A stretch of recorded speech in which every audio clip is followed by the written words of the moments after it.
ওয়া রাহমাতুল্লাহি ওয়া বারাকাতুহু। আলোচ্য বিষয় টঙ্গীর বিশ্ব ইজতেমা। টঙ্গীর বিশ্ব ইজতেমা সর্বপ্রথম 1946 সালে ঢাকার কাকরাইল মসজিদে অনুষ্ঠিত হয়। দ্বিতীয় দফায় 1967 সালে টঙ্গীর তুরাগ নদীর তীরে আনুষ্ঠানিকভাবে তার যাত্রা শুরু হয়। টঙ্গীর বিশ্ব ইজতেমা মাওলানা ইউসুফ কান্দলবি রহমতুল্লাহ আলাইহের স্বপ্নে পাওয়া একটি ভিন্ন ধর্ম, যেটার সাথে নবী মুহাম্মদ সাল্লাল্লাহু আলাইহি সাল্লামের আনীত ধর্ম ইসলামের কোনো সম্পর্ক নাই। কারণ টঙ্গীর বিশ্ব ইজতেমার রীতি রেওয়াজ তরিকা সম্পূর্ণই স্বপ্নে পাওয়া, ইউসুফ কান্দলবি রহমতুল্লাহ আলাইহের স্বপ্নে ধারণ করা।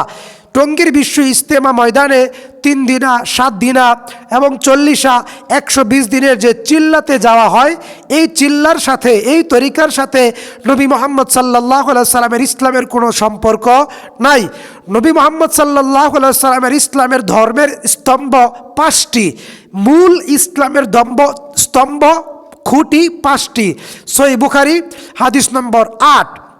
নবীজি সাল্লাল্লাহু আলাইহি সাল্লাম বলছেন, বুনিয়াল ইসলামু আলা খামসিন আশহাদু আল্লা ইলাহা ইল্লাল্লাহ ওয়া আন্নী রাসূলুল্লাহ ওয়া তুকিমুস সালাহ ওয়া তাসুমু রমাদান ওয়াল হজ্জু ওয়াজ যাকাত।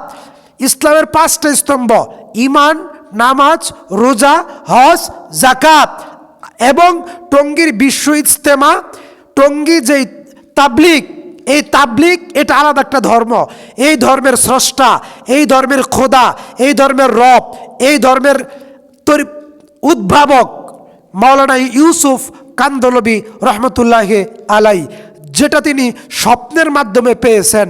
এবং তাদের তরিকার যে কিতাব, সেটা হচ্ছে ফাজাইলে দুরুদ, ফাজাইলে সাদাকাত, ফাজাইলে হজ, ফাজাইলে আমল ইত্যাদি।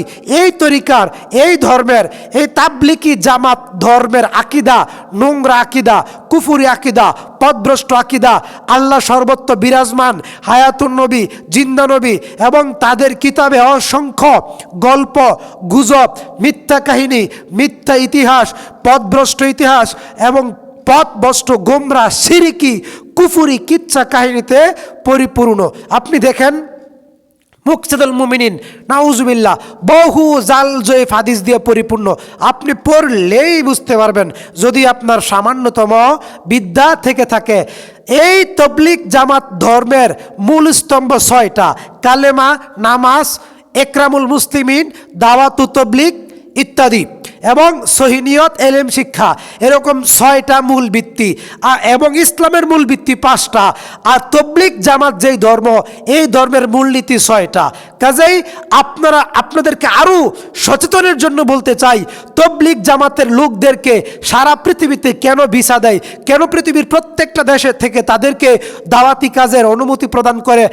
টঙ্গীর তুরাগ নদীর তীর থেকে, এই তাবলিগি জামাত থেকে, এই তাবলিগি ইজতেমা মাঠ থেকে কোনোদিন বলা হয় নাই দেশের প্রধানমন্ত্রী নারী। সাহাবী আবু হুরায়রা রাদিয়াল্লাহু তাআলা আনহু বলেন, রাসূল সাল্লাল্লাহু আলাইহি সাল্লাম বলছেন, যেই দেশের প্রধানমন্ত্রী নারী, ওই দেশে গজব আসবে। যে দেশের প্রধানমন্ত্রী নারী, ওই দেশে গজব আসবে। যে দেশের প্রধানমন্ত্রী নারী, ওই দেশে আল্লাহর গজব আসবে। নারী নেতৃত্ব মানি না, নারী নেতৃত্ব চলবে না, এই হক কথা টঙ্গীর তুরাগ নদীর ইজতেমা মাঠ থেকে কোনোদিন বলা হয় নাই। রাস্তার মোড়ে মোড়ে মূর্তি চলবে না, রাস্তার মোড়ে মোড়ে মূর্তি তৈরি করা হারাম, এই তো মূর্তি তৈরি করা মানি না, মূর্তি ভেঙে ফেলতে হবে, এই হক কথা টঙ্গীর তুরাগ নদীর ময়দান থেকে কোনো দিন আসে নাই। রাস্তার মোড়ে মোড়ে মূর্তি এবং গণতন্ত্র মানি না, গণতন্ত্র হারাম, গণতন্ত্র কুফরি মতবাদ। শিক্ষা ব্যবস্থায় নবী সাল্লাল্লাহু আলাইহি সাল্লামের হাদিস, পবিত্র কোরআন তাফসীর বাধ্যতামূলক করতে হবে, এই হক কথা টঙ্গীর ময়দান থেকে, তবলিগি জামাত থেকে কোনো দিন আসে নাই। এবং নবীর তরিকায় সালাত আদায় করতে হবে, রাষ্ট্রে ইসলাম কায়েম করতে হবে, সুদ ভিত্তিক অর্থ ব্যবস্থা বাতিল করতে হবে, ইসলামিক অর্থ ব্যবস্থা চালু করতে হবে। বঙ্গভবনে, সংসদ ভবনে, গণভবনে, রাষ্ট্র ব্যবস্থায় ইসলাম দেখতে চাই, কোরআনের আইন দেখতে চাই। এই কথা কোনোদিন টঙ্গীর ময়দান থেকে তোমার হুজুর বলে নাই। তোমার আখেরে মোনাজাত যেই হুজুর ধরে, তোমার আখেরে মোনাজাতে নারী পুরুষ লক্ষ কোটি মানুষ টিভি টেলিভিশনে তাদের মোনাজাতে শামিল হয়, তাদের মোনাজাতে শরিক হয়। কেননা তোমার হুজুর হক কথা বলে না। যদি তোমার হুজুর হক কথা বলতো তাহলে দেখা যাইতো তাদের জামাতে, তাদের তরিকায়, তাদের মোনাজাতে কয় লক্ষ লোক হয়। যদি হক কথা বলতো তাহলে এত লোক হইতো না। আমি আপনাদেরকে আরো বলতে চাই, টঙ্গীর ময়দান থেকে, টঙ্গীর বক্তা থেকে, আখেরি মোনাজাত থেকে কোনো দিন বলে নাই পায়ের গিটের সাথে গিট মিলায় নামাজ আদায় করতে হবে, রফুলিয়া দান করে নামাজ পড়তে হবে, জোরে আমিন বলতে হবে, সূরা ফাতিহা পড়তে হবে, নারীদেরকে ঘরের ভিতরে থাকতে হবে, নারীরা অবাধে ঘর থেকে বের হইতে পারবে না, সহশিক্ষা চলবে না, মদের আইন চলবে না। এই সমস্ত হক কথা টঙ্গীর ময়দান থেকে ভেসে আসে না।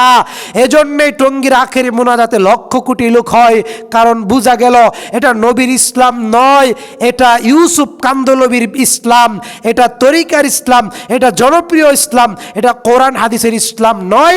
টঙ্গীর আখেরি মোনাজাতে যারা যায় তারা বিদাত করে, তারা পাপী, তারা বেদাতি। যারা সেখানে যায় সেখানে ওয়াজ শুনতে যাবে না, বিশ্বাস করা যাবে না, চিল্লায় যাওয়া যাবে না, তাদের বই পুস্তক পড়া যাবে না। যারা এগুলো করবে তারা অবশ্যই পাপী বলে গণ্য হবে। আসসালামু আলাইকুম রহমতুল্লাহি ওয়া বারাকাতুহু।